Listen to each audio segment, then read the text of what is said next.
Hi, I'm your movie Druid.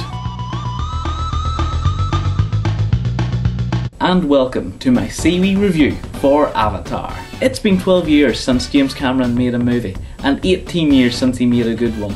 According to the famed director, the plot for Avatar was just too good to refuse, which I find hilarious. It borrows heavily, or should I say completely rips off plots from other movies. In fact, it's difficult to find anything original in this film, apart from the visuals. Avatar is a sci-fi adventure with a poorly thrown together romance placed into the middle.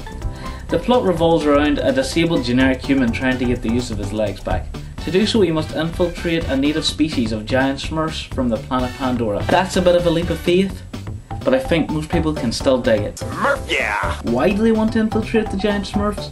So they can take a metal from underneath the giant smurf's giant tree. That metal is called unobtainium. Unobtainium? Really?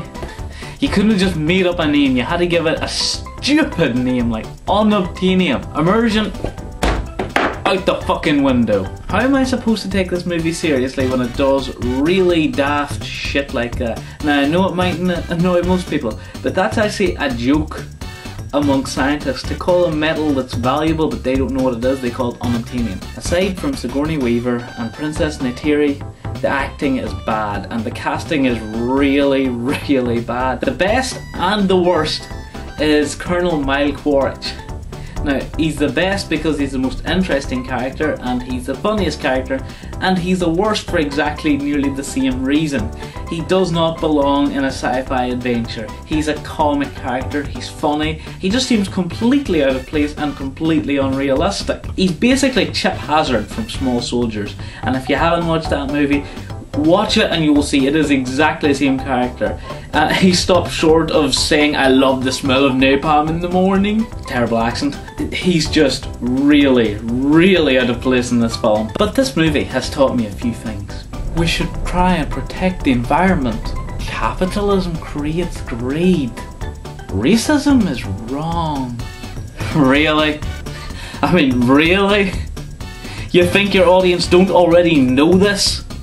Every 5 fucking seconds it's guilt tripping you with the same old bullshit. This movie is so liberal it's actually making my eyes water.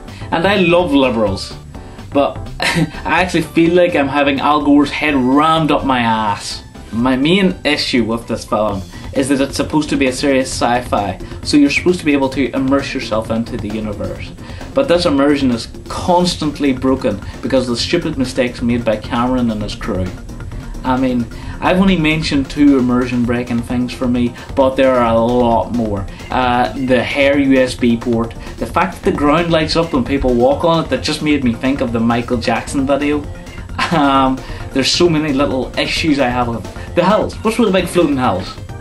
Yeah, I know, oh look at these are the big floating hills. Explain yourself. Seriously, there's a waterfall in one of them. How's the water supposed to stay on that when it's clearly fallen off? It just doesn't physically make any sense. You should still have some sort of explanation for it. Whilst the CGI characters were great, they did look a bit rubbery at times. Gollum still looked better than the CGI avatars. Sorry. But the CGI wasn't the issue. It was the actors for me still. I mean, from start to finish, they were awful.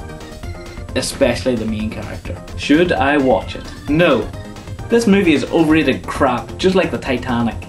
Now if you really must see it, go see it in 3D, because I will admit the visuals are very impressive and the final battle would make Michael Bay shit his pants. So you're better seeing it in the best visual type.